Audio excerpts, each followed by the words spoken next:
चंद्रपूर जिल्ह्यातील राजुरा तालुक्यात कापणगाव येथे झालेल्या भीषण अपघातात 6 जणांचा दुर्दैवी मृत्यू झाला आहे। सर्व्हिस रोडवरून हायवेवर चढत असलेल्या ऑटोला विरुद्ध दिशेने येणाऱ्या ट्रकने जोरदार धडक दिली। अपघात इतका भीषण होता की ऑटोमधील 4 जणांचा जागीच मृत्यू झाला, तर गंभीर जखमी झालेल्या आणखी दोघांनी चंद्रपूर जिल्हा सामान्य रुग्णालयात उपचारादरम्यान प्राण गमावले। मृतांमध्ये ऑटो चालक प्रकाश मेश्राम वय वर्ष 48 पाचगाव, रवींद्र बोबडे वय वर्ष 48 पाचगाव, शंकर पिपरे वय वर्ष 50 कोची, वर्षा मांदाडे वय वर्ष 50 खामोना, तनू पिंपळकर वय वर्ष 16 पाचगाव आणि ताराबाई पप्पुलवार वय वर्ष 50 पाचगाव यांचा समावेश आहे।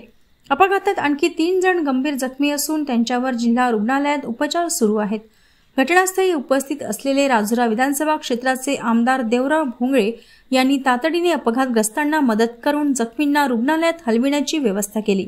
या भीषण अपघातामुळे परिसरात हळहळ व्यक्त केली जात आहे।